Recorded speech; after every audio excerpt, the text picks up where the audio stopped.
There exists a moment in history when a man looks into the mirror of reality and sees something he should never see, something that destroys everything we believed about ourselves, about our origin, about what we truly are. Baruch Spinoza was not merely a philosopher. He was an archaeologist of truth, digging into the depths of human thought until he found something that the powerful of his time, and perhaps still today, would prefer remained buried forever. In the 17th century, while Europe burned in religious wars and the Inquisition persecuted any thought that dared question the official version of creation, Spinoza developed a theory that not only challenged the Church, it challenged the very foundation of how we understand humanity. What he discovered was not written in ancient scrolls or divine revelations. It was engraved in the very structure of reality, in the mathematical patterns that govern the universe, in the secret geometry of human existence. And for this discovery, he paid the highest price a thinker can pay. He was excommunicated, banished, erased from official history.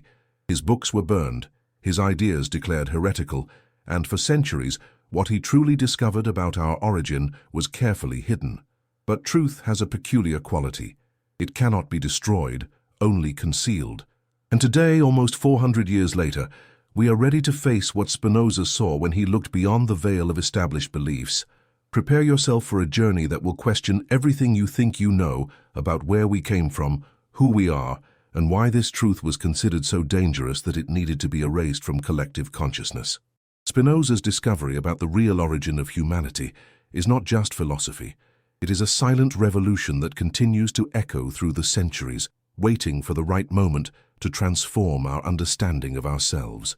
That moment is now. Amsterdam, October 1656. Rain hammered against the windows of the room where Baruch Spinoza leaned over a letter he had just received.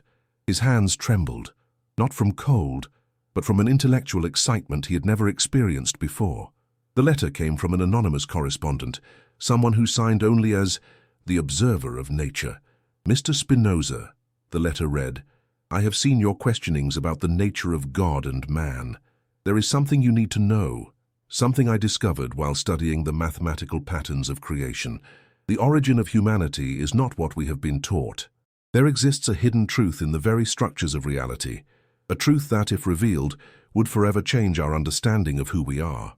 Spinoza read and reread those words. At 24 years old, he was already known in Amsterdam's Jewish community as a brilliant but dangerous young man. His questions about divine nature and literal interpretation of scriptures had already caused discomfort among the rabbis.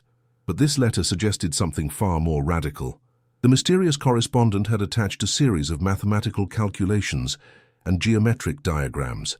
At first glance, they seemed incomprehensible, a mixture of natural philosophy, mathematics, and something Spinoza couldn't completely identify. But there was a pattern, an underlying logic that began to make sense as he studied more deeply. For 3 consecutive days, Spinoza did not leave his room. He forgot to eat, barely slept. He was fascinated by what he saw emerging from the calculations, a revolutionary theory about the origin of human consciousness that did not depend on direct divine intervention, but on a natural process far more complex and extraordinary than any religious account had suggested. The central discovery was disturbing. Humanity had not arisen from a singular, instantaneous creation, as Genesis described. Instead, human consciousness was the result of an evolutionary process of the very substance of the universe, a substance that Spinoza began to understand as simultaneously material and mental, physical and spiritual, but in a way that transcended traditional categories. On the 4th day, he made a decision that would change his life forever. He wrote a response to the anonymous correspondent, accepting a personal meeting. The meeting place would be the library of the University of Leiden, in a rarely frequented section dedicated to ancient manuscripts on natural philosophy. When he arrived at the designated place, Spinoza found a middle-aged man with graying hair and penetrating eyes that seemed to see through appearances. The man did not identify himself by name, only said, "You came. This means you are ready to know the truth about our origin."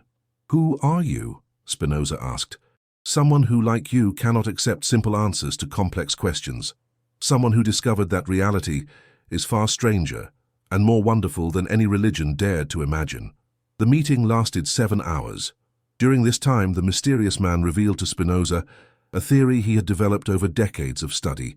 Humanity was not a special creation separate from nature, but the result of a process by which nature itself had developed the capacity to know itself. "Look," said the man, pointing to the geometric diagrams, "human consciousness is not something that was inserted into matter by an external force. It is matter that, following its own mathematical laws, developed sufficient complexity to become conscious of itself. We are not external observers of nature. We are nature observing itself." This revelation struck Spinoza like lightning.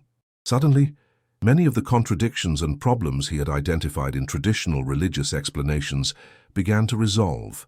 If humanity was simply nature made conscious of itself, then there was no need to postulate an external creator intervening in the natural world. But the implications went far beyond theology. If this theory was correct, it meant that each human being was literally an expression of the fundamental substance of the universe. Not a separate soul imprisoned in a material body, but a particular configuration of basic reality itself. "Do you understand what this means?" asked the man. "It means that when you think, the universe is thinking through you. When you feel, the cosmos is experiencing through your experience. You are not a separate observer of reality. You are reality knowing itself." Spinoza felt something fundamental reorganize in his mind. This was not just an abstract philosophical theory.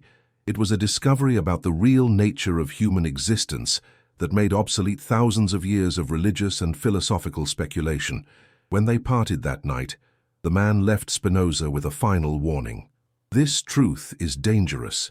It threatens the power of all who base their authority on the idea that humans are separate beings, dependent on external forces.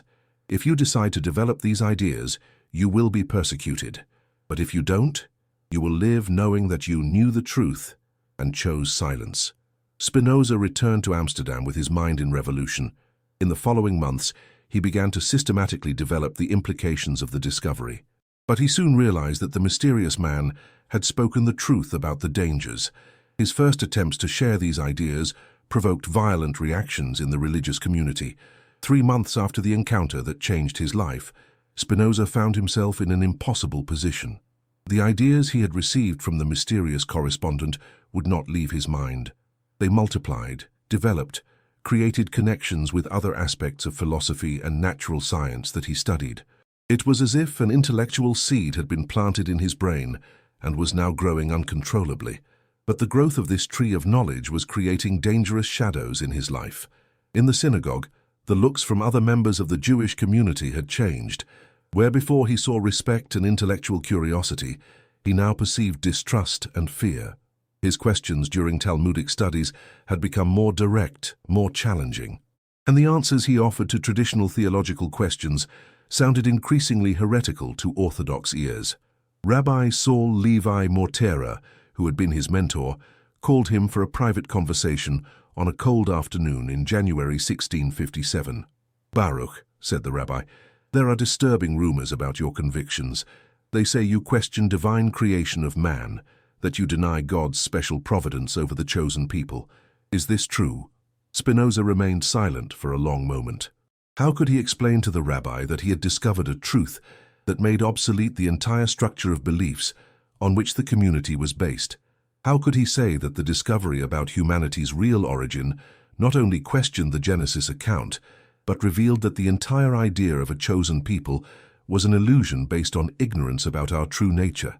"Rabbi," he finally responded, "I believe that God and nature are the same thing.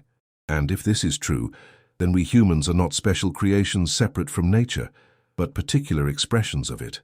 Our consciousness was not given to us from outside. It emerged naturally from the growing complexity of the universal substance itself." Rabbi Mortera's face paled. "Do you understand what you are saying? You are denying that humans have a special soul created by God? You are reducing humanity to the level of animals?" "No, Rabbi. I am elevating all of nature to the level of divinity." This response sealed Spinoza's fate in the community, but he could no longer turn back. The truth he had discovered was like a light that once lit could not be extinguished. And the more he reflected on it, the more extraordinary ramifications he discovered. The discovery about humanity's origin was not limited to questions about creation. It had revolutionary implications for ethics, politics, psychology, the very possibility of human happiness. If humans were truly nature made conscious of itself, then human fulfillment did not consist in transcending nature, but in perfectly understanding our unity with it. During the sleepless nights that followed the conversation with the rabbi, Spinoza began to write pages and pages of reflections on what it meant to be human, in a universe where consciousness was an emergent natural property, not a supernatural miracle. But there was something more disturbing. He had begun receiving anonymous, threatening letters. Someone knew he was developing dangerous ideas and wanted to frighten him into stopping. One letter in particular marked him deeply. "There are truths that men are not ready to know. Continue this path, and you will discover why certain ideas must remain buried. It is said that certain words, when truly understood, cannot be forgotten. And you are here, walking alongside Spinoza at this exact moment, facing a discovery that should never have been made, or at least should never have been revealed. If this discovery about our real origin exists, what do you think it truly reveals? What kind of truth would be so dangerous as to threaten the very foundations of civilization? Write in the comments now. What do you believe Spinoza discovered about our origin that could shake the foundations of all organized religion? While you think about this, let me tell you something. Few have the courage to follow this kind of discovery to the end. But if you've made it this far, it's because you are a seeker of truth. So become part of this circle of philosophical investigators. Subscribe to the channel now, and let's go together to wherever this revelation leads us. Because what comes next could completely transform our understanding of who we really are. The pressure on Spinoza increased daily. His family began treating him coldly. His friends distanced themselves, and he realized he was being constantly watched. But something inside him had changed irreversibly. The truth about humanity's origin was not just an interesting theory. It was a transformative force that completely reorganized his perception of reality. In March 1657, he made a radical decision. He wrote a letter to the mysterious correspondent who had initiated this entire journey. "I accept the consequences. The truth about our origin must be preserved and developed, no matter the personal cost. But I need your help to fully understand the implications of what we have discovered." The response came a week later, with a new meeting arranged. This time the location would be even more secret, an abandoned house on the outskirts of Amsterdam, where they could talk without fear of being heard. When he arrived at the location, Spinoza found not only the mysterious man, but also two other people, a woman of aristocratic appearance and a young man who introduced himself as a medical student. All had arrived independently at the same fundamental discovery about the nature of human consciousness. "Welcome," said the original man, "to the first meeting of those who know the truth about what we really are."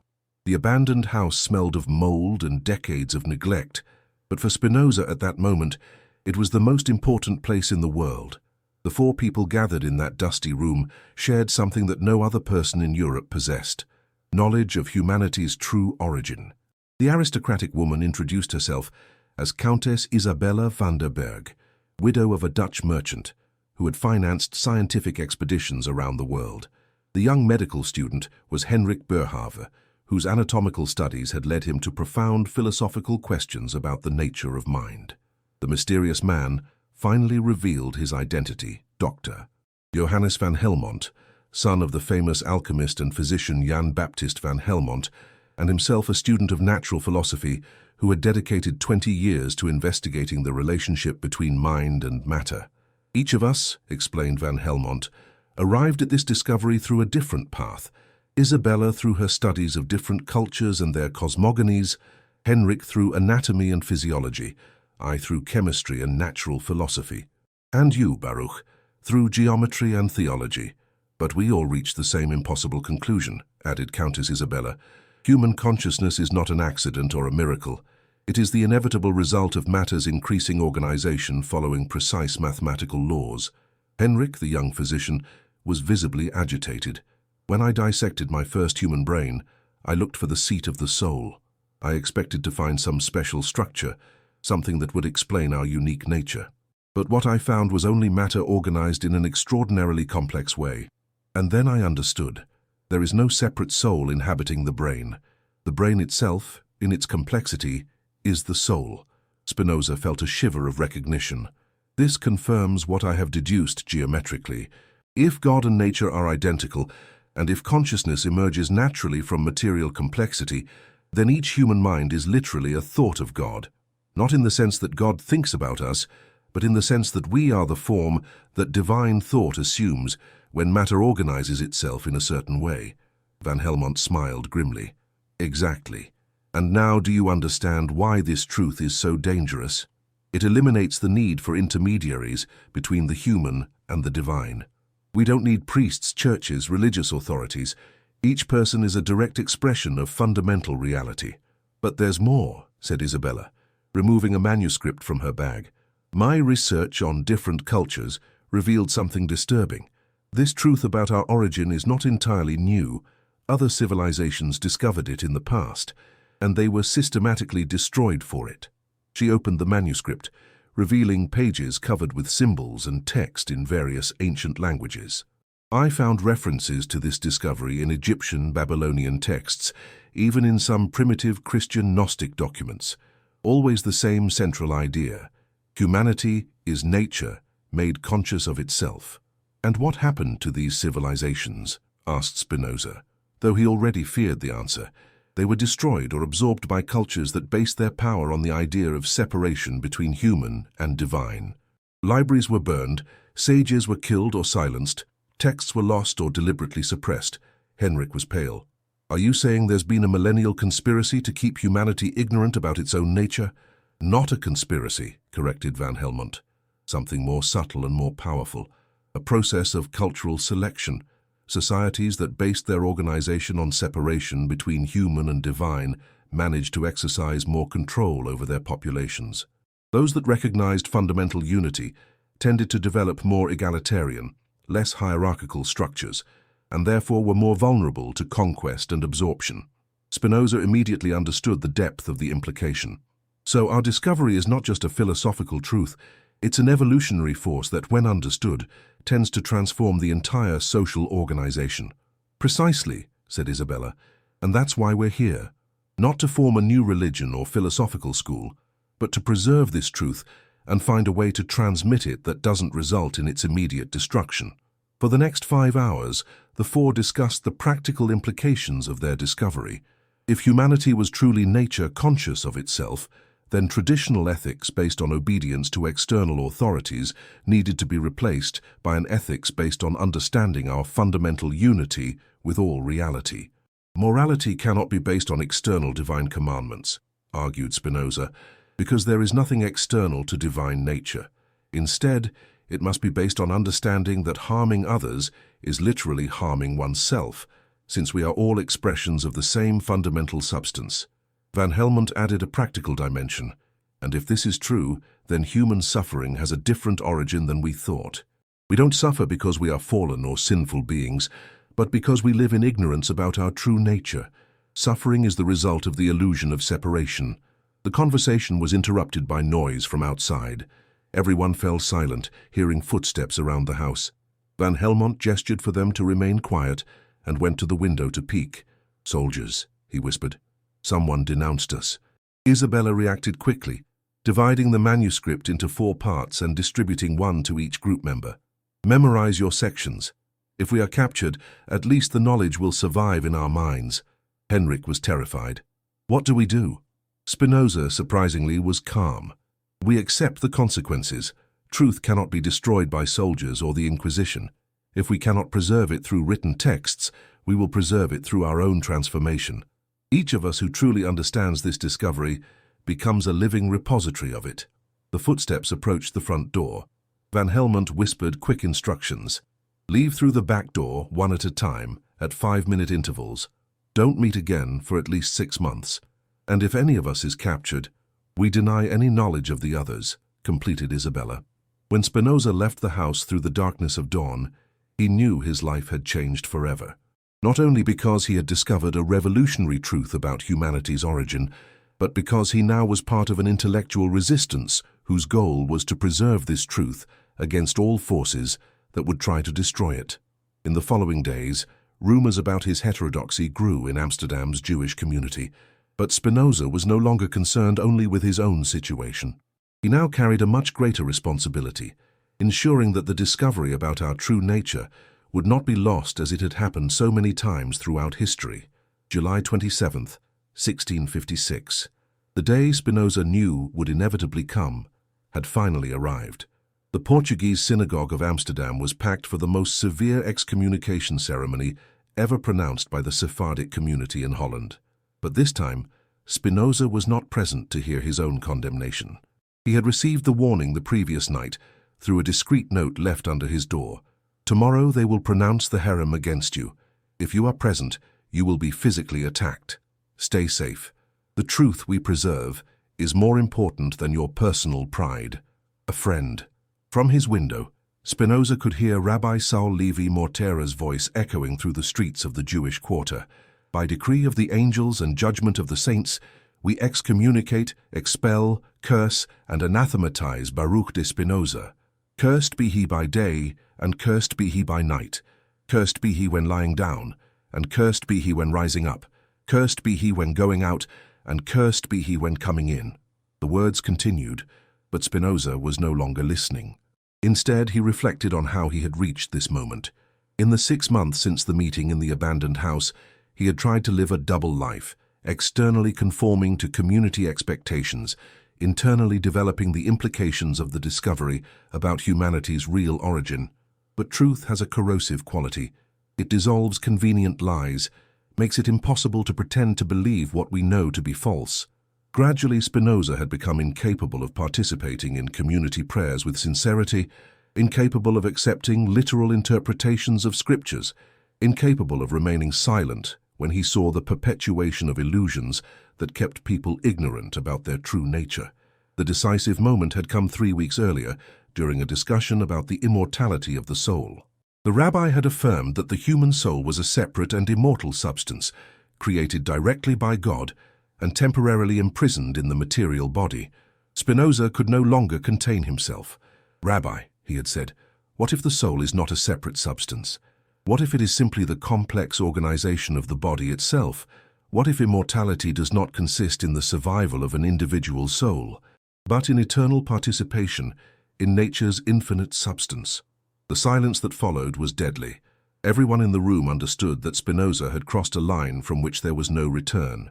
He had publicly denied one of the fundamental pillars of Jewish faith, and by extension of all organized religion. Now, hearing the echoes of his own curse, Spinoza felt a strange mixture of sadness and relief.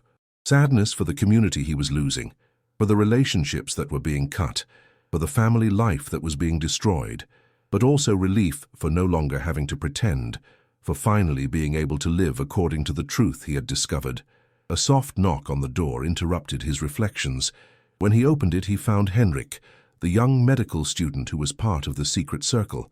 "I heard about the excommunication," said Henrik, entering quickly. "I came to check if you're all right." "I am," Spinoza replied with sincerity. "Actually, I feel freer than ever. I no longer need to carry the weight of hypocrisy." Henrik looked worried. "But do you understand what this means? You are officially banished not only from the Jewish community, but effectively from all respectable society in Amsterdam. No Christian will want to associate with an excommunicated Jew, and obviously no Jew can speak with you anymore." "Then I will have to create a new form of society," said Spinoza calmly. "One based on intellectual affinity, instead of religious conformity."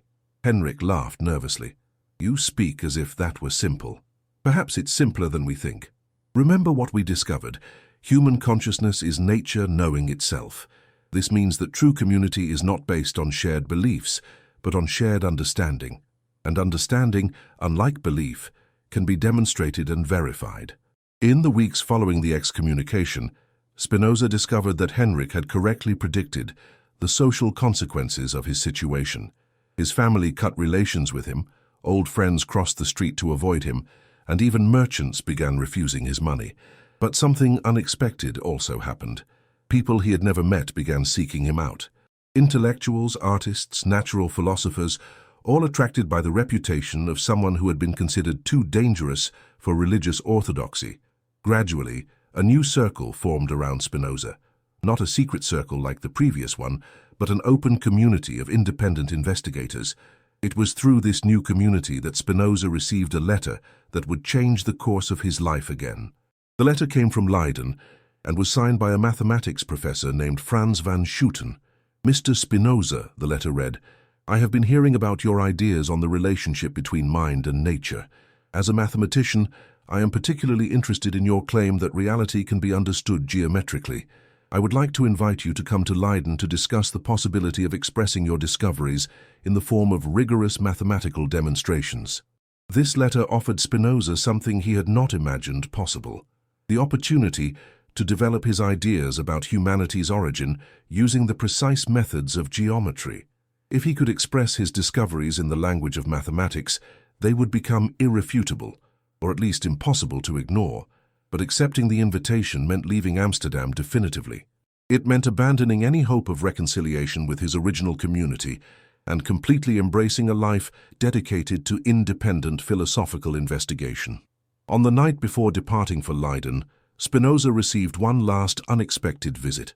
It was Dr. Van Helmont, who had managed to reach him through a network of secret contacts. "I came to say goodbye," said Van Helmont, "and to give you this." He handed Spinoza a small, carefully bound manuscript. "These are my complete notes on the discovery we share. You are the only one among us with the mathematical talent necessary to transform these intuitions into a rigorous philosophical system." "And the others? Isabella and Henrik?" "Isabella returned to her properties in the south. She's using her aristocratic influence to protect other independent investigators.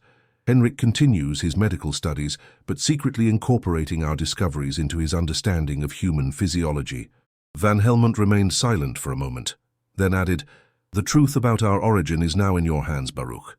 You have the opportunity to preserve it in a way that no inquisition can destroy, expressed in the universal language of mathematics." When Van Helmont left, Spinoza was alone with the weight of the responsibility he had assumed. He was no longer just a young man questioning his community's traditions. He was the guardian of a discovery that could transform human understanding of its own nature. The following morning, he took the road to Leiden, carrying only some clothes, his geometry books, and the manuscript that contained the secret of humanity's real origin. Leiden, September 1656. The university was at its intellectual peak when Spinoza arrived, carrying with him not only his material possessions, but the weight of a discovery that promised a revolution in understanding human nature.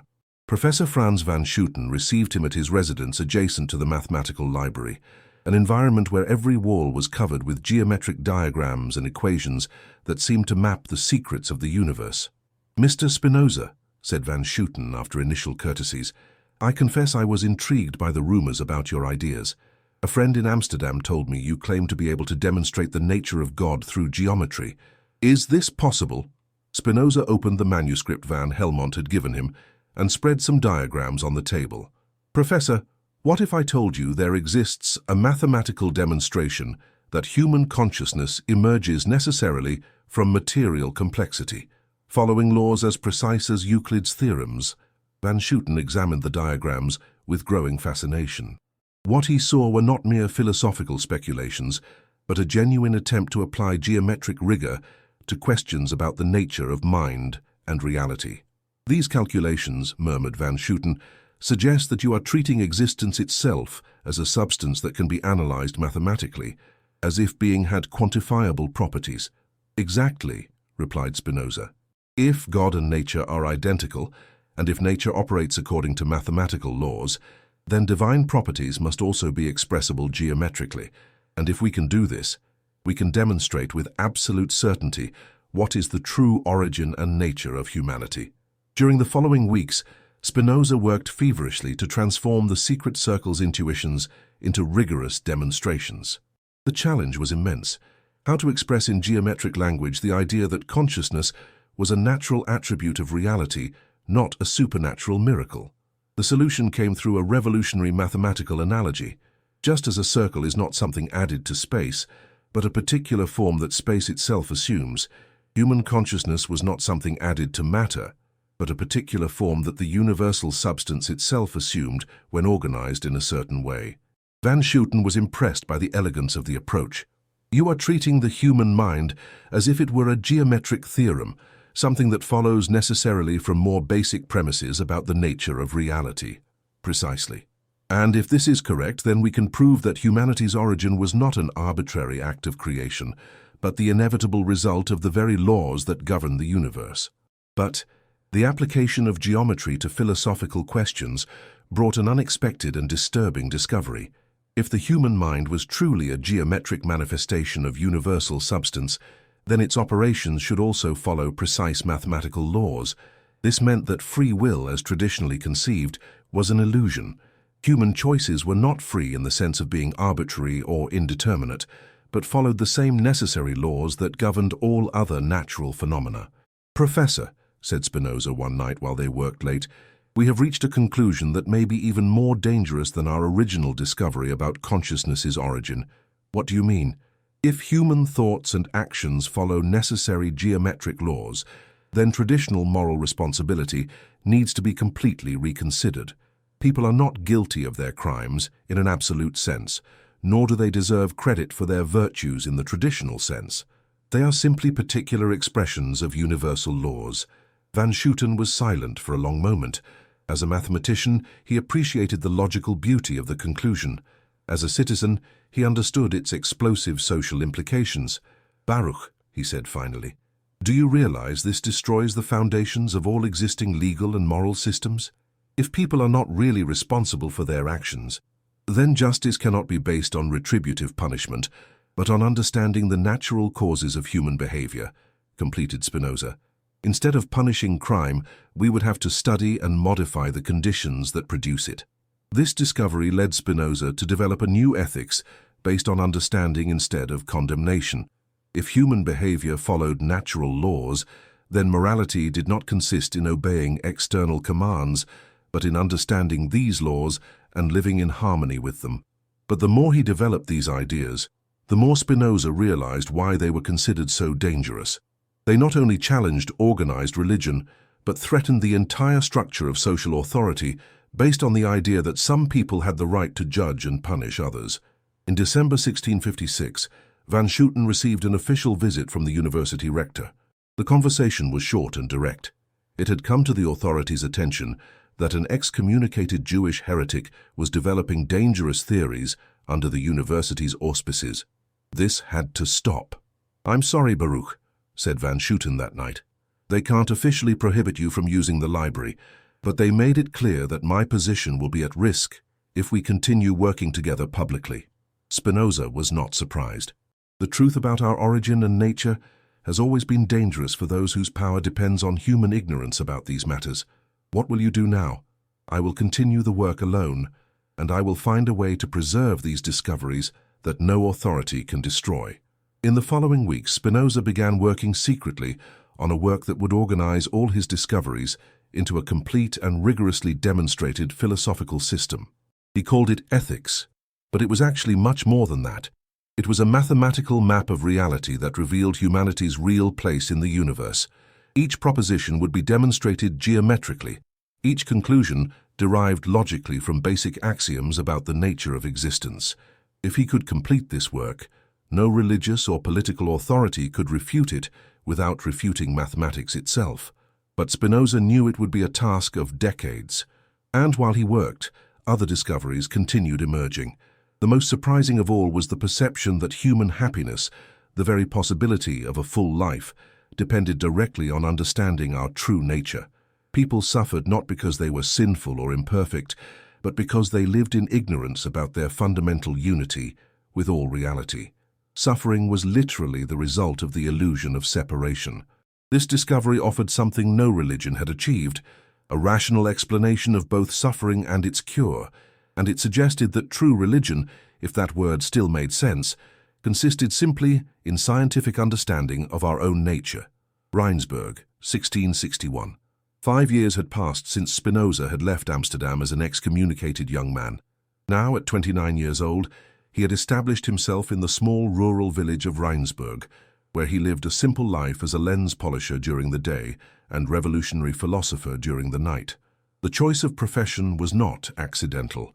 Polishing lenses forced him to understand the laws of optics, physics, applied geometry. Each perfect lens was a demonstration of the same mathematical laws he believed governed the human mind. And the modest but stable income gave him the independence necessary to continue his philosophical work without depending on patronage from authorities who might censure his ideas. During these 5 years, he had maintained secret correspondence with a network of intellectuals throughout Europe. Philosophers, mathematicians, natural scientists, all interested in the discoveries Spinoza was developing about humanity's real nature. But there was something none of his correspondents knew. Spinoza was almost completing a work that not only presented his discoveries, but demonstrated them mathematically so rigorously that it would be impossible to refute them without rejecting logic itself. The manuscript had grown to more than 400 pages of dense geometric demonstrations, each building on the previous one, creating an intellectual edifice that culminated in proof that human consciousness was a necessary expression of the universe's infinite substance. But there was a problem. The manuscript was too dangerous to be published. Spinoza had learned, through his network of correspondence, the fate of other thinkers who had dared to publicly question the foundations of organized religion. Giordano Bruno had been burned at the stake. Galileo had been forced to renounce his discoveries. More recently, the French philosopher Lucilio Vanini had been executed for blasphemy. All had committed the same error. They had publicly affirmed truths that authorities considered unacceptable. Spinoza did not intend to repeat this error. His strategy would be different. On a cold March night in 1661, Spinoza received an unexpected visit. It was Lodewijk Meyer, a physician and philosopher from Amsterdam who had become one of his closest correspondents. "Baruch," said Meyer as soon as he entered the small house, "there are disturbing rumors in Amsterdam. They say you are writing a book that proves God does not exist." Spinoza laughed. "On the contrary, Lodewijk, I am writing a book that proves nothing exists except God. The problem is that my demonstration reveals that God is not what people think he is." Meyer examined some pages of the manuscript Spinoza had left on the table. "These demonstrations, are they really irrefutable?" "I believe so. If someone accepts the basic principles of geometry and logic, they cannot reject my conclusions without contradiction." "And your conclusions are?" Spinoza breathed deeply.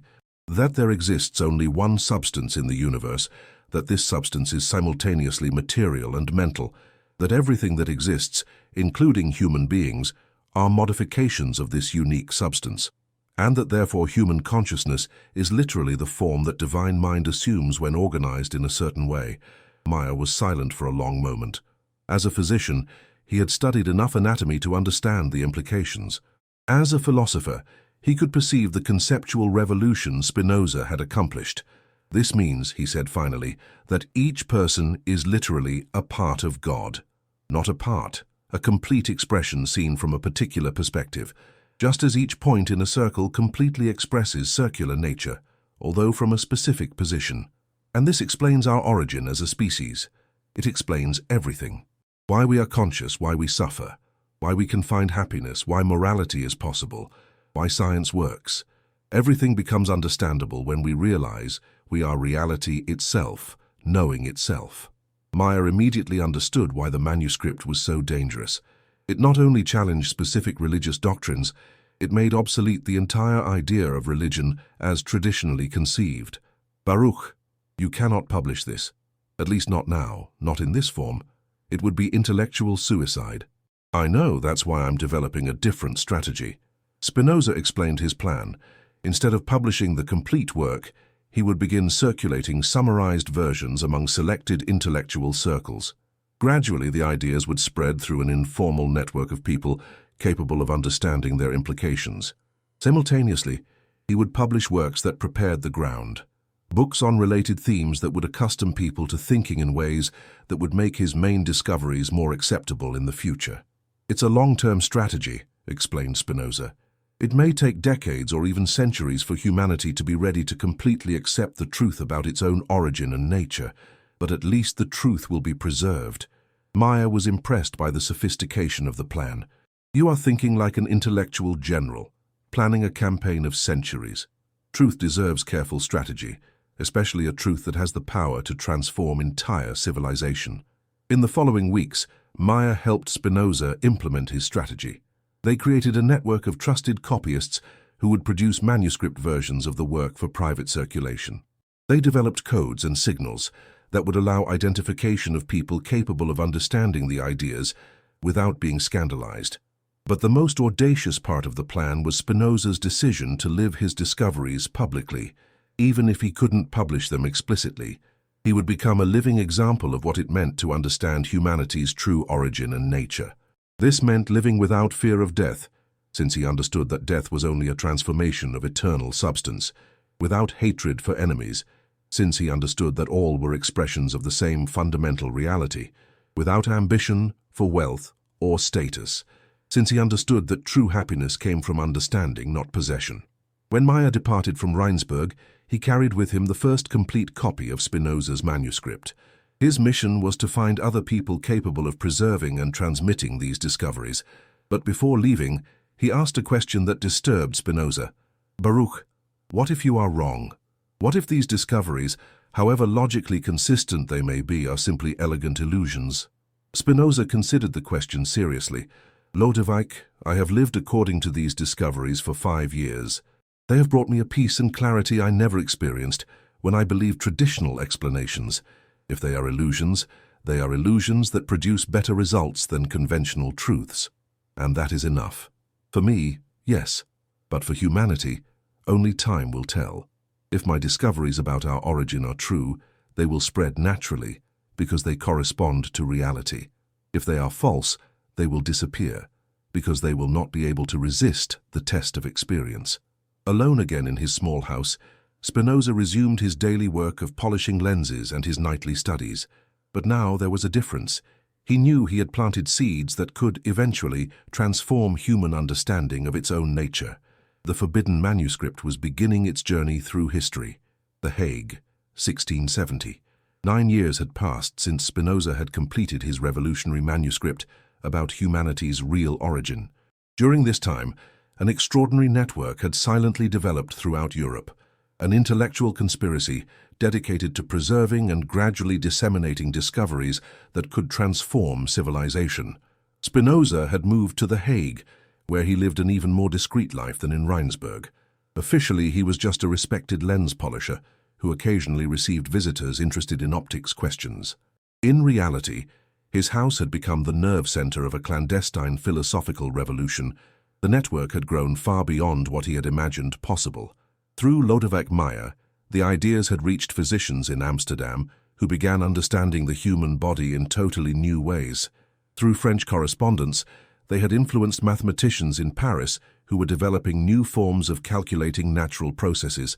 But the most surprising development had occurred in England, where a young physicist named Isaac Newton had begun developing a mathematical mechanics of the universe that seemed to confirm, from a different perspective, many of Spinoza's discoveries about reality's mathematical nature.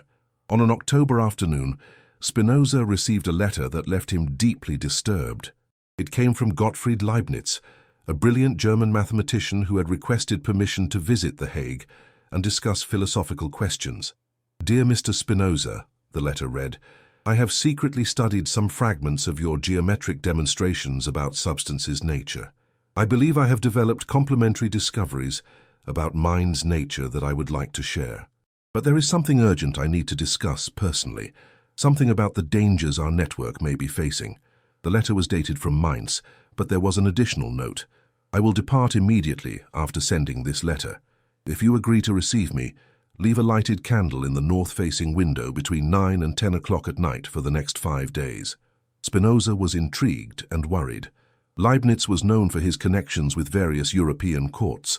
What would a politically connected mathematician want with a heretical philosopher living in self-imposed exile? 3 days later, when he lit the candle in the window as a signal of acceptance, Spinoza did not expect that Leibniz's visit would completely change his understanding of the challenges they faced. Leibniz arrived the following night, traveling incognito and clearly nervous. He was a young man, only 24 years old, but with an intellectual intensity that Spinoza immediately recognized. Mr. Spinoza, said Leibniz as soon as they sat in the small study, I have disturbing news. There is evidence that our network is being investigated by the Inquisition. Spinoza felt a chill. What kind of evidence? Correspondence interceptions, investigations of people we know to be studying your ideas, questioning of copyists in various cities. Someone with considerable resources is systematically mapping our network. How did you learn this? Leibniz hesitated. I have connections in various courts. I cannot reveal details, but I can say that the danger is real and immediate. During the following hours, Leibniz revealed information that completely changed Spinoza's perspective on their situation. The network they had created to preserve and disseminate his discoveries about humanity's origin had grown far beyond what they had imagined and had attracted the attention of forces much more powerful than they had expected. But there's something more, said Leibniz, something that may be even more significant than the immediate threats. He removed from his bag a carefully wrapped manuscript. During my studies of your demonstrations, I discovered something extraordinary.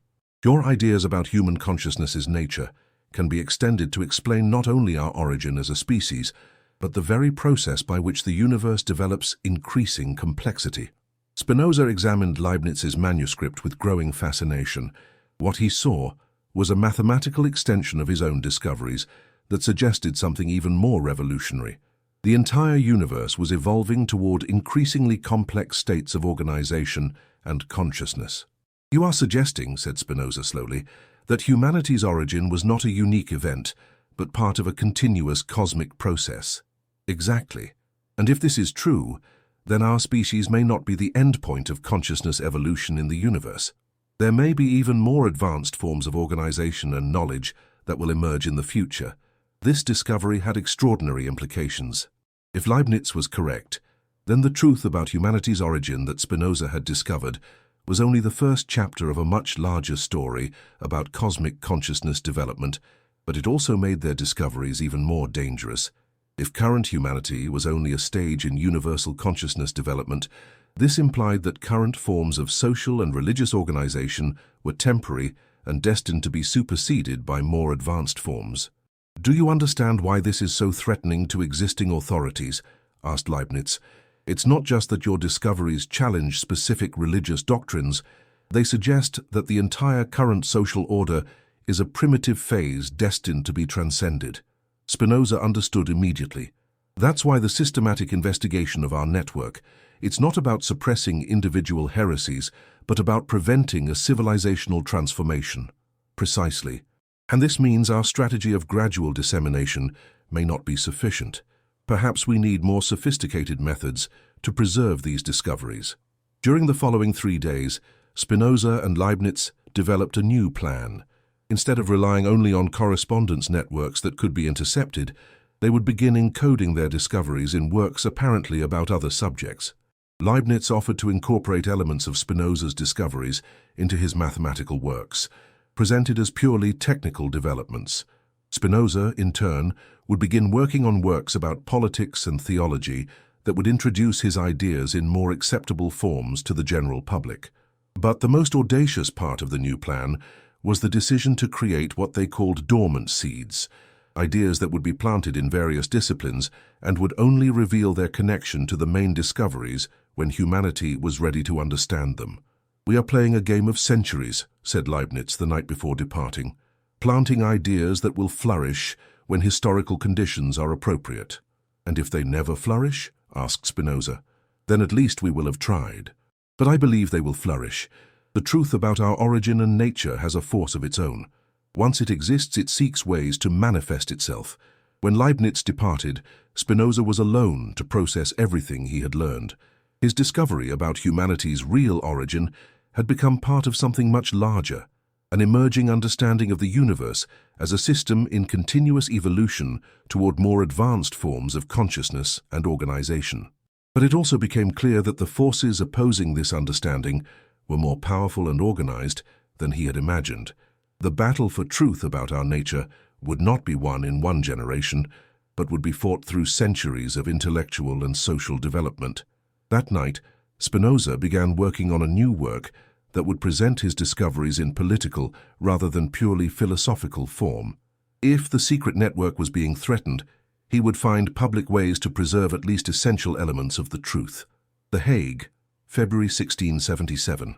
Spinoza knew he was dying. The tuberculosis that had begun as an occasional cough 2 years earlier now dominated his lungs, stealing the breath and energy he had dedicated for decades to discovering the truth about humanity's origin. But his mind remained crystal clear. During the last months, while his body withered, he had worked feverishly to complete what he knew to be his final work, a complete synthesis of all the discoveries he had made about the real nature of human existence. The manuscript on the table before him contained more than philosophy. It was a detailed map of reality that revealed exactly where humanity had come from, how consciousness had emerged from universal substance, and what was the ultimate destiny of our species in the cosmic development of intelligence. During the 45 years of his life, Spinoza had kept his most revolutionary discoveries secret, sharing them only with the clandestine network of thinkers who understood their importance. But now, facing imminent death, he had made a decision that would change everything. His complete discoveries would be published posthumously, regardless of consequences. A soft knock on the door interrupted his thoughts. It was his physician, Georg Hermann Schuller, who was also one of the most dedicated members of the secret network that preserved and developed Spinoza's ideas. "How are you feeling today, Benedictus?" asked Schuller, using the Latin name Spinoza had adopted after his excommunication. "Physically worse each day, but intellectually I have never been clearer about what needs to be done." Schuller examined the manuscript on the table. "Do you really intend to publish the complete ethics after your death? Not just the ethics, everything. All the discoveries about our origin that we have kept secret for decades. The time has come for humanity to know the truth about its own nature. But the danger... Schuller, for 20 years we have preserved these discoveries, waiting for the world to be ready for them. But I realized something. The world will never be ready until it is forced to confront the truth. And our network has grown enough to ensure that the ideas survive any attempt at suppression." Schuller understood that Spinoza had made an irrevocable decision. "What do you need me to do?" "Coordinate immediate publication after my death. But more importantly, ensure that copies are distributed simultaneously in all major European cities. I want it to be impossible to suppress completely." During the following weeks, while his physical condition deteriorated, Spinoza continued working on what he knew to be his final intellectual testament. But it was not just a summary of his previous discoveries. It was a complete revelation of the deepest implications of everything. He had learned about humanity's origin and destiny. The central discovery remained the same. Human consciousness was the form that the very substance of the universe assumed when organized with sufficient complexity. But now Spinoza had developed this intuition into a complete system that explained not only our origin, but our future potential. If humanity was literally the universe knowing itself, then the development of science, philosophy, art, all human intellectual progress, was actually the process by which reality developed increasingly deep self-understanding. But there was more. Spinoza had realized that this process did not stop with current humanity. Just as consciousness had emerged from organized matter, even more advanced forms of knowledge and organization would emerge from organized humanity. "The human species," he wrote in his final notes, "is not an end point but a transition. We are the bridge between unconscious nature and forms of consciousness we cannot yet completely imagine." This final revelation was the most disturbing of all.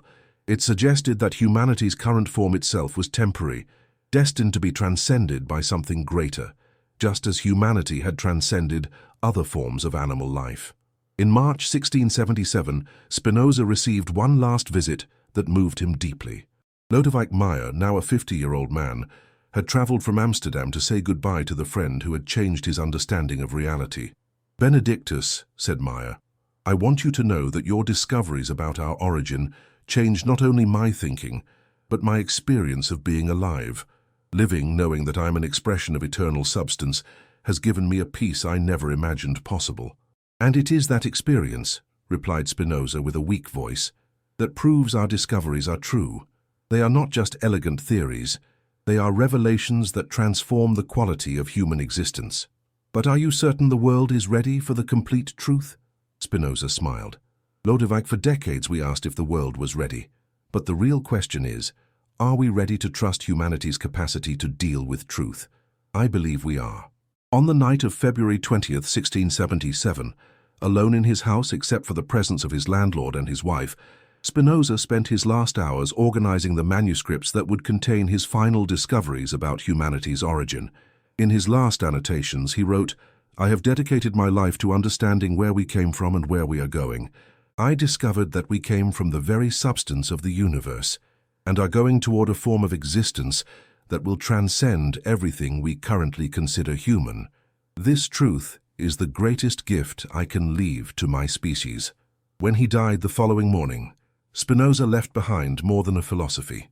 He left a complete map of consciousness's journey through the cosmos, a journey that had begun with life's emergence, continued with humanity's development, and extended toward forms of organization and knowledge we were only beginning to glimpse.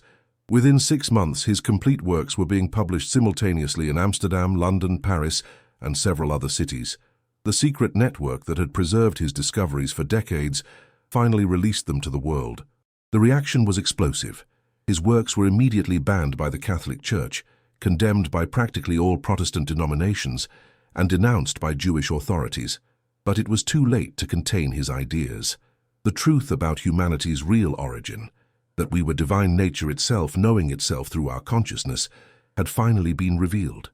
And as Spinoza had predicted, once released, this truth began working in the human mind as a transformative force that no authority could completely control. The secret that had been hidden for centuries was finally free to begin its work of transforming human consciousness. Amsterdam, December 1677. 10 months had passed since Spinoza's death, and the shock waves of his final revelations were spreading throughout Europe like an intellectual fire impossible to contain. Lodewijk Meyer, now the official guardian of Spinoza's legacy, watched from his house window the piles of books being burned in the main square by church officials. But Meyer smiled. For every book they burned publicly, 10 copies circulated secretly. The network that Spinoza had built during 2 decades had prepared exactly for this moment. His discoveries about humanity's real origin were spreading faster than any authority could suppress. The reaction of religious institutions had been swift and brutal. Pope Innocent III had issued a papal bull condemning the satanic blasphemies of the heretic Spinoza, who deny the special nature of the human soul and reduce man to the level of animals. The rabbis of Amsterdam had renewed and intensified the posthumous excommunication. The Protestant authorities of Holland had officially prohibited the circulation of any Spinozist work. But there was something none of these authorities had anticipated. The truth about our origin was intellectually irresistible to any person willing to follow logical reasoning to its natural conclusions. A young German philosopher named Christian Thomasius had written in a private letter to Meyer, "I read Spinoza's Ethics 3 times trying to find errors in his demonstrations. I could not. If his premises are correct, and I don't see how they can be wrong, then his conclusions about humanity's nature follow with mathematical necessity."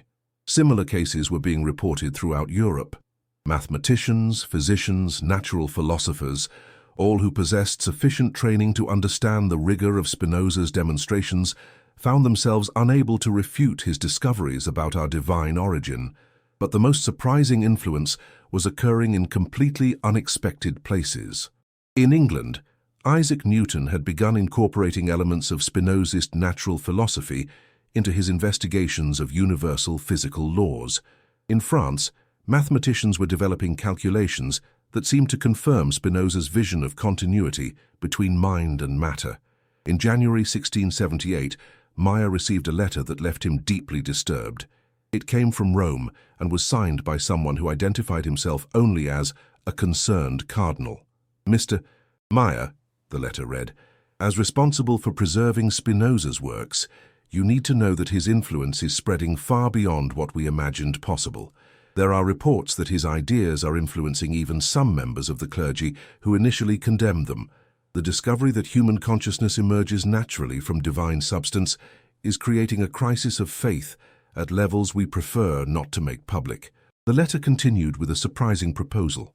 Would there be possibility of a secret meeting to discuss an interpretation of Spinoza's ideas that could be reconciled with Christian doctrine? We believe there may exist a way to preserve the substance of his discoveries about our origin without completely destroying the structure of organized religion. Meyer was shocked. The Catholic Church, after publicly condemning Spinoza as the most dangerous heretic of the century, was secretly interested in finding ways to absorb his discoveries. After consulting other members of the Spinozist network, Meyer decided to accept the meeting. It would be held in a private villa on the outskirts of Geneva, neutral territory where representatives of different religious traditions could meet without creating political scandals. The meeting, held in March 1678, was one of the most extraordinary events in the history of European religious thought. Present were not only the mysterious cardinal, who revealed himself to be Giovanni Battista de Luca, one of the Vatican's most influential theologians, but also a rabbi from Prague, a Lutheran pastor from Wittenberg, and a Calvinist philosopher from Geneva. "Gentlemen," said Cardinal de Luca, opening the discussion, "we face an unprecedented situation. Spinoza's discoveries about human consciousness's origin are logically irrefutable, but apparently incompatible with our religious traditions. The question is, can we find a synthesis that preserves both truth and faith?" The rabbi from Prague, Abraham ben Jacob, responded first. "In the Kabbalistic tradition, we have always understood that there exists a fundamental unity between the divine and the human. Perhaps Spinoza simply demonstrated mathematically what our mystics intuited for centuries." The Lutheran pastor Johannes Spener was more hesitant. But if Spinoza is correct about the human soul's nature, what happens to the doctrine of salvation? If we are literally expressions of divine substance, the concept of original sin loses all meaning. It was the Calvinist philosopher, Pierre Bayle, who offered the most penetrating perspective. Perhaps the problem is not that Spinoza destroyed religion, but that he revealed what religion should have been from the beginning. If true human nature is to be an expression of divinity, then religion should teach people to realize this nature, not deny it. Meyer, representing the Spinozist position, was direct. Spinoza never denied divinity. He redefined it. Instead of a God separate from the world, he discovered a God who is the very world knowing itself through human consciousness. This is not atheism, it is the most radical theism possible. For 3 days, the group worked to develop what they called the Geneva interpretation, a way of understanding Spinoza's discoveries that could eventually be reconciled with reformed religious traditions. The central conclusion was revolutionary. If Spinoza was correct about our origin as expressions of divine substance, then religion's purpose was not to save people from their human nature, but to help them fully realize this divine nature. This implied a radical transformation of religious practice. Instead of emphasizing sin and the need for external redemption, religions should emphasize the development of human capacities for knowledge, love, and creativity, the very capacities through which divinity expresses itself in the world. When the meeting ended, all participants understood they had witnessed the beginning of a religious transformation that would take centuries to complete. Spinoza's discoveries about our origin would not destroy religion, but transform it into something completely new. But they also understood this transformation would not be peaceful. Existing religious structures based on authority and the idea of separation between human and divine would violently resist any change that threatened their power. Back in Amsterdam, Meyer began working on the most delicate task of his life, finding ways to disseminate the Geneva interpretation without provoking a reaction that would destroy both the Spinozist network and the religious reformers who were trying to work within their own traditions. The truth about our divine origin was beginning to work like yeast in European consciousness, slowly transforming human understanding of its own nature. But the process would be long, difficult, and frequently dangerous. The revolution that Spinoza had initiated with his discoveries about humanity's real origin was just beginning. Paris, 1685. 8 years after Spinoza's death, his discoveries about humanity's real origin had infiltrated France's intellectual salons in a way that neither his followers nor his enemies had foreseen. What had begun as a heretical philosophy had transformed into something far more dangerous, a subversive force that was questioning the very foundations of European social order. Pierre Bayle, the Calvinist philosopher who had participated in the secret meeting in Geneva, now lived in Rotterdam after fleeing religious persecution in France. His house had become an informal center for disseminating Spinozist ideas, disguised under the form of apparently orthodox criticisms of religious superstition and fanaticism. On a cold December night, Bayle received a visit that would completely change his understanding of the scope of Spinozist influence. It was the Marquis de Condorcet, a young French mathematician who had managed to travel secretly to Rotterdam carrying disturbing news from Paris. "Monsieur Bayle," said Condorcet as soon as they sat before the fireplace, "I need to report developments in Paris that you will find both fascinating and alarming. Spinoza's discoveries about our divine nature are spreading at the highest levels of French society." "How so?" "There is a secret circle at the court of Versailles, nobles, ministers, even some members of the clergy, who are privately studying Spinozist philosophy. They have understood that if Spinoza was correct about human consciousness's origin, then the entire structure of political legitimacy, based on divine right of kings, needs to be rethought." Bayle was astonished. "Are you saying the French nobility is using Spinoza to question the monarchy itself?" "Exactly. If all humans are equally expressions of divine substance, as Spinoza demonstrated, then there can be no natural hierarchy between rulers and ruled. Political authority must be based on rational consent, not traditional divine sanction." This revelation was more explosive than Bayle had imagined possible. Spinoza's discoveries about our origin were not only transforming religion and philosophy, they were providing a theoretical basis for questioning the entire existing political order. Condorcet continued, "But there's more. The Parisian circle has developed what they call the practical application of Spinozist philosophy. If we are literally divine nature knowing itself, then the development of science, education, arts, all human progress is actually the process by which God develops in the world. And the political implications of this? Revolutionary. It means government exists to facilitate this divine development of humanity, not to control it. The suppression of knowledge, creativity, human freedom is not just politically wrong, it is literally blasphemy against divine nature." During the following weeks, Bayle and Condorcet worked to fully understand the political ramifications of Spinozist discoveries. What emerged was a completely new vision of society, based on recognition that each person was a unique and valuable expression of divine reality. This vision implied not only political democracy, but something much more radical, a society organized to maximize the development of human capacities for knowledge, creativity, and love, the very capacities through which divinity expresses itself in the world. In February 1686, they received a coded letter from London that revealed even more surprising developments. John Locke, the English philosopher, had secretly developed a political theory based on Spinozist principles, although he never cited them explicitly.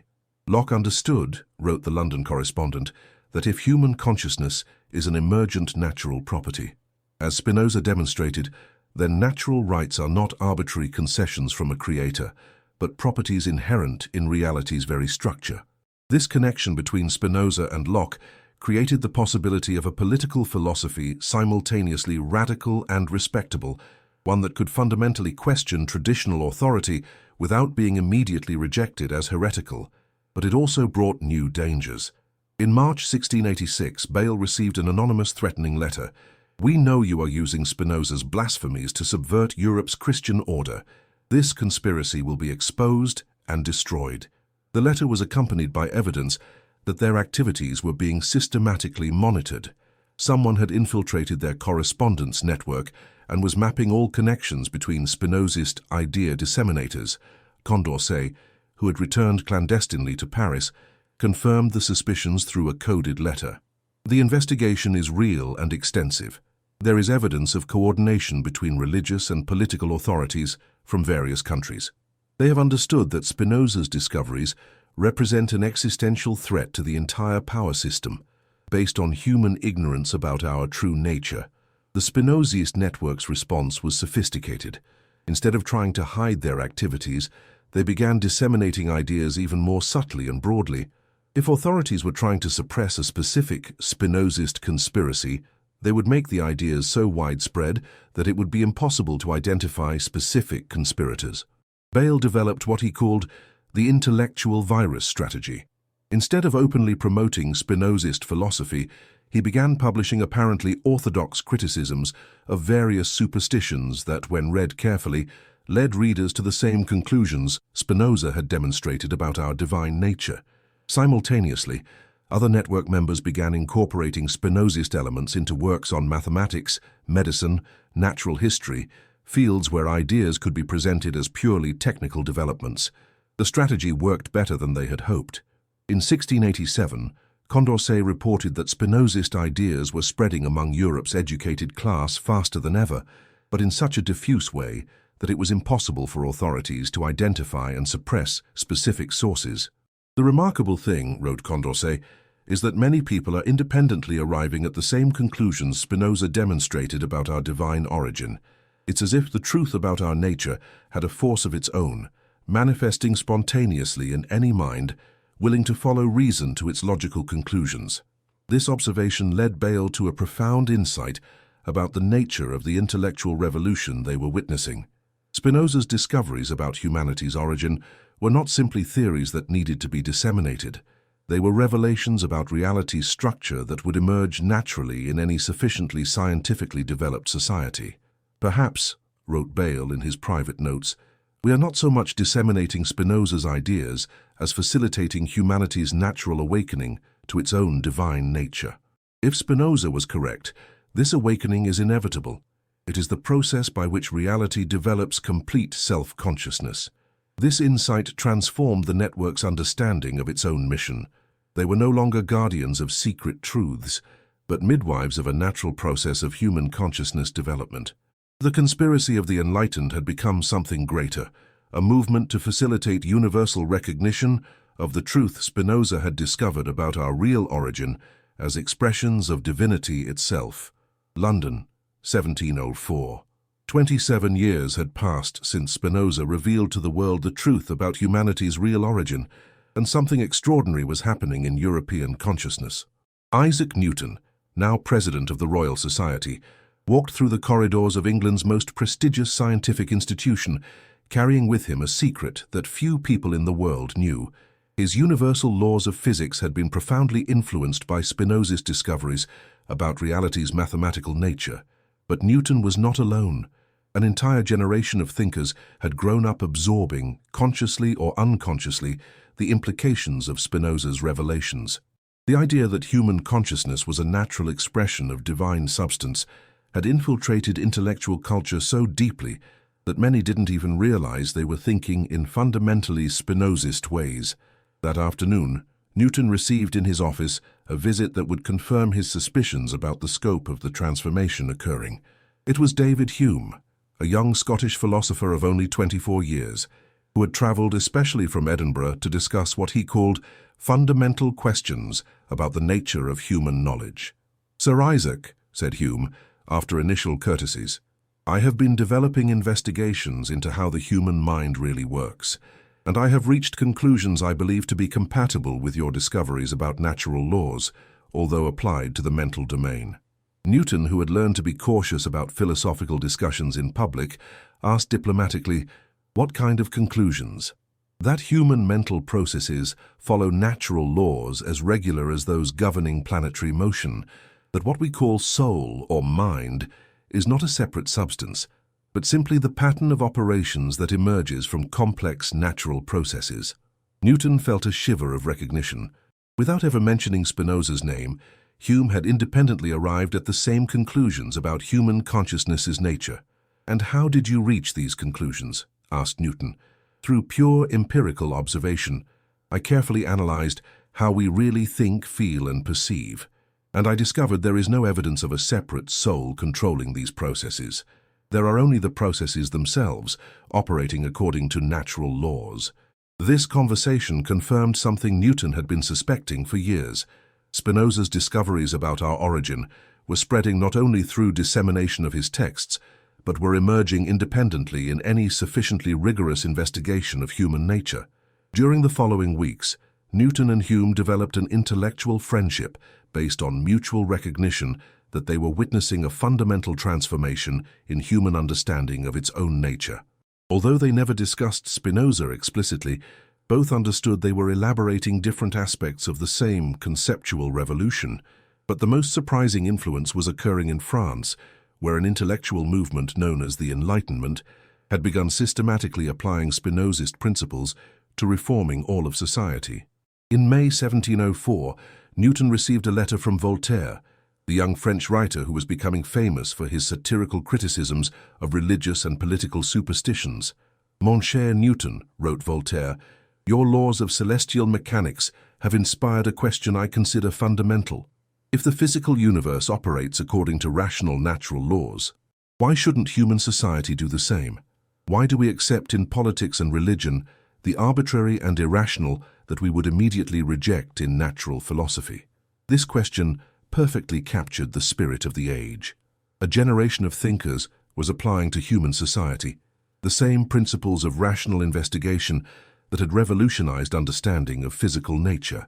And behind this application was, implicit but powerful, Spinoza's discovery that human beings were natural expressions of divine reality, not fallen creatures needing supernatural authorities to guide them. In December 1704, Newton received a visit that revealed the true scope of the silent revolution occurring. It was Baron de Montesquieu, a French nobleman who was developing a new science of politics based on empirical observation of different forms of government. "Sir Isaac," said Montesquieu, "I am trying to do for politics what you did for physics, discover the natural laws that govern human behavior in society. And what have you discovered? That there is no natural form of government in the traditional sense.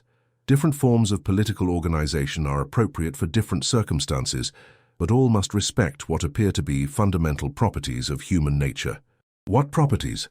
Montesquieu hesitated as if about to reveal something dangerous. "Rational capacity, the need for freedom to develop this capacity, and something I can describe only as an inherent dignity that seems to derive from our participation in reality's very structure." Newton immediately understood that Montesquieu had arrived, through empirical political investigation, at the same conclusions Spinoza had demonstrated philosophically about humanity's divine nature. During 1705, Newton began secretly documenting what he was witnessing, a complete transformation of European consciousness based on gradual and often unconscious acceptance of Spinozist discoveries about our real origin. In science, this manifested as universal application of mathematical methods to nature study. In philosophy, as empirical investigations of mind that dispensed with supernatural hypotheses. In politics, as theories of government based on human rational nature instead of traditional divine authority. But perhaps most significantly, a new form of religiosity was emerging, one that found the divine in nature itself and in human capacity to understand it, instead of in supernatural revelations or ecclesiastical authorities. In his private notes, Newton wrote, "We are witnessing what may be the most profound transformation of human consciousness since the emergence of organized religions themselves. And the remarkable thing is that it is happening not through conversion or conquest, but through simple development of human capacities for observation and reasoning." If Spinoza was correct about our origin as expressions of divine substance, then this transformation is not accidental. It is the natural process by which reality develops complete understanding of itself through human consciousness. The silent revolution that had begun with Spinoza's discoveries about humanity's real origin was becoming a complete civilizational transformation. And the most extraordinary thing was that it was happening not against human nature, but through complete realization of that nature. Humanity was finally beginning to understand and live according to its true identity as the form that divinity itself assumes when organized in rational consciousness. Paris, 1751. 74 years after Spinoza's death, the silent transformation he had initiated with his discoveries about humanity's real origin was about to manifest in the most public and revolutionary way possible. Denis Diderot walked nervously through his office, examining the proof pages of the first volume of what would be known as the encyclopedi, a work that intended to gather all human knowledge under the principles of reason and empirical observation. But Diderot knew the encyclopedi was much more than a collection of information.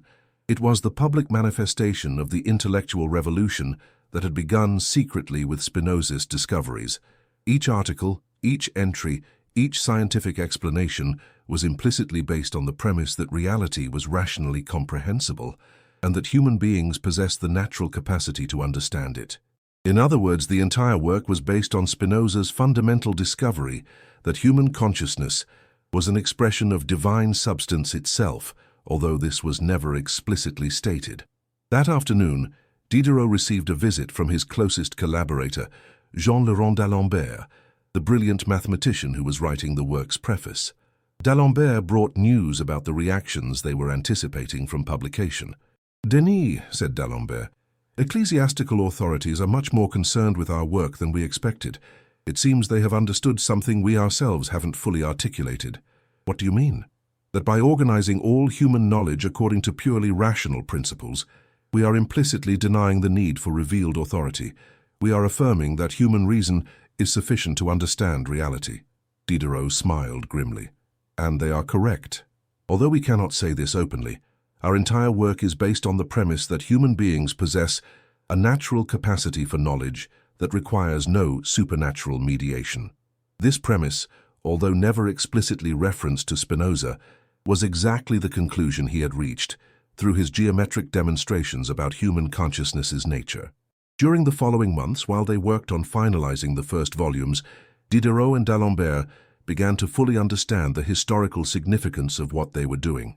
They were not just compiling knowledge, they were publicly documenting humanity's transformation from a species that depended on external authorities to one that trusted its own rational capacities. In September 1751, a letter arrived that confirmed their intuitions about their work's importance. It was from Voltaire, who had become France's most influential philosopher. "My dear encyclopedists," wrote Voltaire, "I understand you are accomplishing something our predecessors could only dream of, the practical demonstration that human reason is capable of organizing and understanding all reality. You are proving through your own work the fundamental thesis that human beings are naturally capable of true knowledge." Voltaire understood, as few did, that the encyclopedi was the practical manifestation of Spinoza's theoretical discoveries about our divine nature, but the most extraordinary confirmation came from a completely unexpected source. In October 1751, Diderot received a visit from a young German philosopher named Immanuel Kant, who had traveled especially from Königsberg to examine the first volumes of the encyclopedi. "Herr Diderot," said Kant after carefully studying the work, "your encyclopedi represents something revolutionary in the history of human thought. You have practically demonstrated that human reason possesses complete autonomy, that it can legislate over reality without depending on external authorities. And do you consider this positive?" Kant was thoughtful. "I consider it inevitable.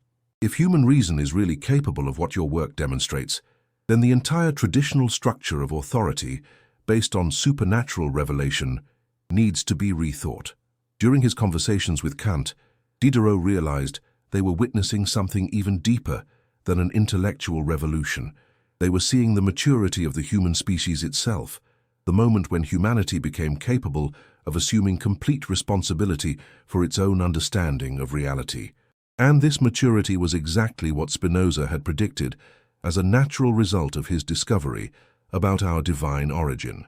If human beings were really expressions of universal substance, then it was natural they would eventually develop the capacity to understand this substance completely. In 1752, when the first volume of the Encyclopédie was finally published, the reaction was explosive. The work was immediately condemned by the Church, banned by the French Parliament, and attacked by practically all traditional authorities, but it was also an unprecedented success. Within months, it was being copied and reprinted throughout Europe. The ideas it contained spread faster than any previous work in history, and with them spread implicit but powerful Spinoza's fundamental discovery that humanity was capable of complete understanding of reality because it was, literally, the form that divine reality itself assumed when organized in rational consciousness. In his private letters from this period, Diderot wrote, "I feel our work is the culmination of a process that began decades ago with thinkers who fundamentally questioned humanity's nature. We are living the moment when our species finally recognizes and assumes its true identity. If there is something divine in the universe, it is exactly this human capacity to understand and rationally organize all reality. And our encyclopédie is proof that this capacity is not a supernatural miracle, but a natural property that emerges from existence's very structure. The great synthesis was complete. Spinoza's discovery about humanity's real origin had manifested as a complete civilizational transformation. The species that had begun depending on supernatural authorities to understand its own nature had evolved into a species capable of understanding itself through pure exercise of its natural rationality. Humanity had finally awakened to its true identity as the form that divinity itself assumes when it becomes conscious of itself. Philadelphia, July 4, 1776. As Thomas Jefferson finished writing the words that would change the world forever, we hold these truths to be self-evident, that all men are created equal. He did not know he was publicly articulating, for the first time in history, the discovery Spinoza had made a century earlier about humanity's real origin, but the connection was not accidental. Jefferson had been profoundly influenced by French Enlightenment philosophers, who in turn had absorbed, consciously or unconsciously, the implications of Spinozist revelations about our divine nature. The idea that all human beings possessed inherent dignity and rights only made sense if, in some fundamental way, all participated equally in the same divine reality. A few miles away, Benjamin Franklin finished his own reflections on the document he had helped create. As a scientist, Franklin understood better than most of his contemporaries that the Declaration of Universal Human Rights was based on a discovery about human nature as revolutionary as any discovery in physics. That night, Franklin wrote in his diary, "We declared today that humanity possesses natural rights, but what makes these rights natural? Only the fact that they derive from reality's very structure, not from concessions by human authorities. We are affirming that there exists something in human nature that participates in the universe's fundamental order." This affirmation was, although Franklin did not explicitly realize it, a political reformulation of Spinoza's central discovery, that human consciousness is an expression of divine substance itself. Simultaneously, on the other side of the Atlantic, another application of Spinoza's discoveries was taking shape even more dramatically. In France, a group of thinkers had begun systematically applying the principles of natural rationality not only to politics, but to complete reorganization of society.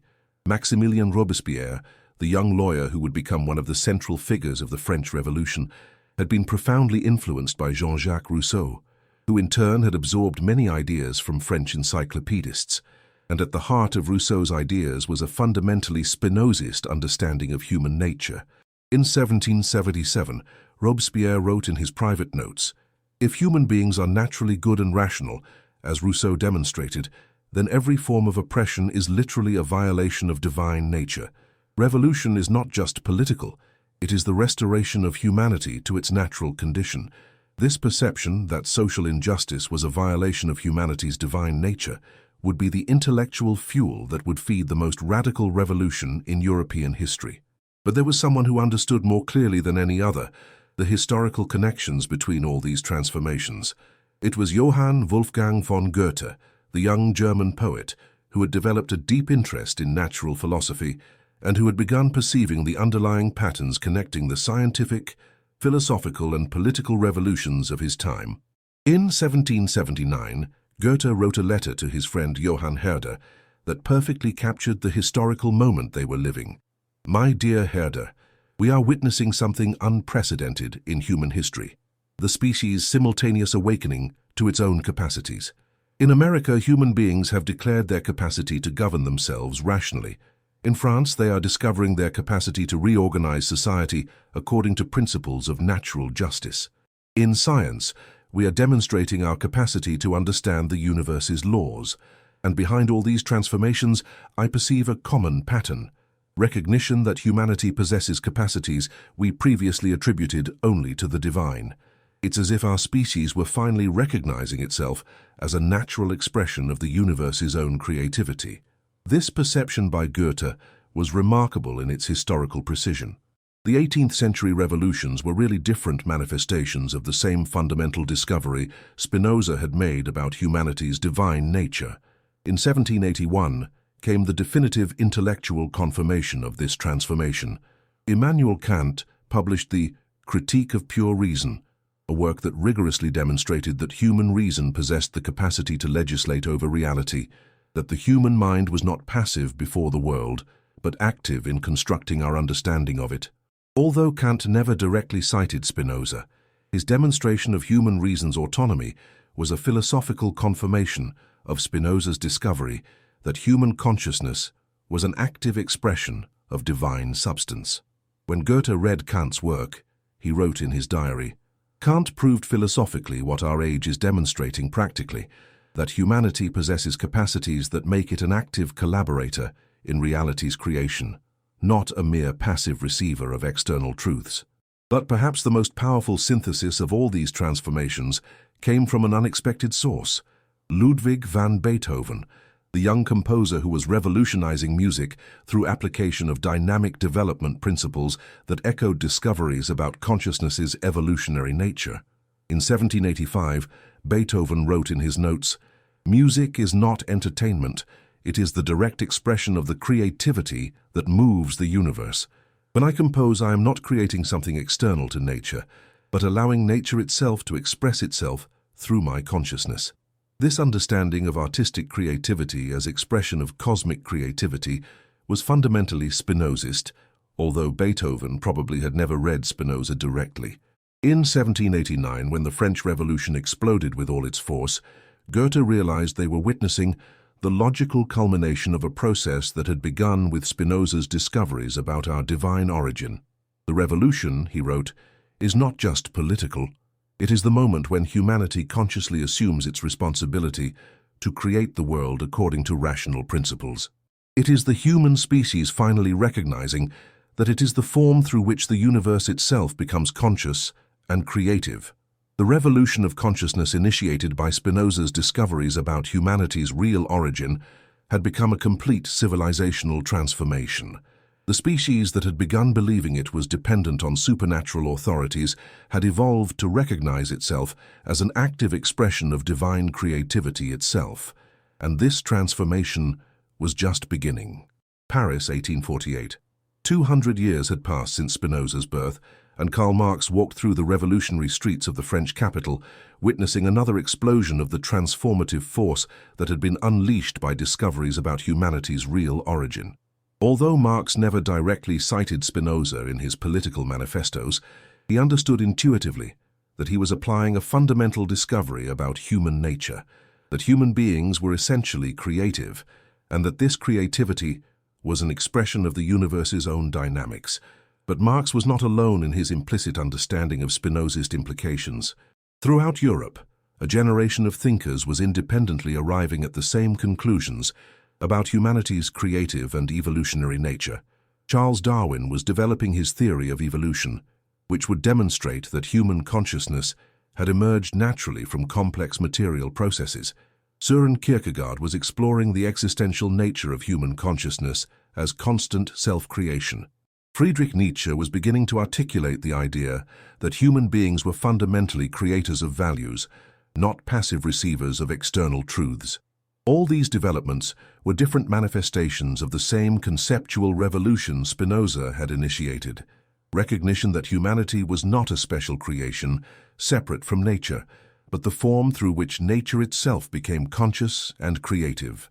On a May afternoon, Marx received a letter from Friedrich Engels that perfectly captured the historical moment they were living. "My dear Marx, the revolutions we are witnessing throughout Europe are not just political. They are manifestations of a deeper discovery our species is making about its own nature. Human beings are recognizing they possess the capacity to consciously transform the conditions of their own existence. We are not passive products of historical forces. We are active creators of history." This perception by Engels was fundamentally Spinozist. If human beings are expressions of the universe's creative substance, then our active participation in reality's transformation is not accidental, but essential to our nature. Simultaneously, in England, Darwin was reaching his own revolutionary conclusions about humanity's origin. His observations on species evolution were confirming, from an empirical perspective, exactly what Spinoza had demonstrated philosophically: that human consciousness had emerged naturally from material processes, not from supernatural intervention. In his private notes from 1849, Darwin wrote, "If my theory is correct, then the emergence of human consciousness is the inevitable result of natural laws operating on matter for millions of years. There is no need to postulate special creation. Nature itself, following its inherent laws, produced beings capable of understanding it." This Darwinian conclusion was a scientific confirmation of Spinoza's central discovery that consciousness was an emergent natural property, not a supernatural miracle. But perhaps the deepest synthesis of all these transformations came from an unexpected source: Albert Einstein, who was born in 1879 and who grew up unconsciously absorbing all the implications of the intellectual revolution Spinoza had initiated. When Einstein developed his theory of relativity, he was applying to physics a fundamentally Spinozist principle, that reality is a unified totality that can be understood through mathematical reason. And when he articulated his famous phrase, "God does not play dice with the universe," he was expressing a Spinozist conviction that reality operates according to comprehensible rational laws. In 1929, Einstein wrote explicitly about his relationship with Spinoza. "I believe in Spinoza's God, who reveals himself in the orderly harmony of what exists, not in a God who concerns himself with the fates and actions of human beings." This declaration by Einstein revealed that he had intuitively understood Spinoza's central discovery, that the divine is not an entity separate from the world, but the very rational order that manifests through the cosmos and reaches its most developed expression in human consciousness. In 1955, a few months before his death, Einstein made a reflection that perfectly captured the legacy of Spinoza's discoveries about our origin. The most important question any human being can ask is the universe friendly? If we understand that we are natural expressions of cosmic order, that our capacity for knowledge and creativity emerges from reality's very structure, then the answer is definitely yes. We are not strangers in a hostile cosmos. We are the form through which the cosmos knows and appreciates itself. This Einsteinian understanding was the culmination of 3 centuries of developing the implications of Spinoza's discoveries. Humanity had finally arrived at complete scientific recognition of its true origin and nature, but the implications continued developing. In the 21st century, with the advent of modern neuroscience, artificial intelligence, and advanced cosmology, Spinoza's fundamental discovery about our origin as natural expressions of the universe's creative substance was being confirmed in ways he never could have imagined. Neuroscience was demonstrating that consciousness really emerged from complex material processes. Artificial intelligence was showing that the capacity for knowledge could arise naturally from sufficiently organized information systems. Cosmology was revealing that the entire universe was involved in an evolutionary process toward increasing forms of organization and complexity. All these discoveries confirmed Spinoza's central intuition that human consciousness was not an accident or a miracle, but the natural and inevitable result of the very laws that govern reality. And this meant that humanity's journey was just beginning. If we are really the form through which the universe becomes conscious of itself, then our future development, scientific, artistic, spiritual, is literally the process through which reality develops increasingly deep understanding and creativity. Spinoza's discoveries about humanity's real origin were not just revelations about our past. They were prophecies about our future, as a species destined to consciously participate in the cosmos's continuing evolution. The truth that was hidden for centuries had finally become the basis of a new understanding of humanity, not as fallen beings needing salvation, but as creative expressions of the very force that moves the stars and that through our consciousness allows the universe to know and love itself. Spinoza's legacy was eternal because he had revealed something eternal about our own nature, that we are the temporal form through which eternity experiences itself. The journey that began with a young excommunicated Jew questioning humanity's origins ended with the complete transformation of human consciousness about its own nature. Spinoza discovered that we are not temporary visitors in a strange cosmos, but natural expressions of the very creativity that organizes the universe. This discovery, initially considered so dangerous that it needed to be hidden, gradually became the basis of all civilization's noblest achievements: science, democracy, human rights, art, and the very possibility of a full and creative human existence. Humanity's real origin, as Spinoza revealed, is not a fall from perfection, but a natural emergence toward perfection. We are the process through which the universe learns to know itself, love itself, and consciously transform itself. And this journey continues. Each scientific discovery, each work of art, each act of compassion, each moment of deep understanding is the continuation of the process Spinoza identified as our true nature, divine reality experiencing and creating itself through human consciousness. The truth has finally been revealed. And as Spinoza predicted, once liberated, it has become an unstoppable force of transformation and illumination that will continue working in human consciousness until our species fully realizes its potential as a creative expression of eternity.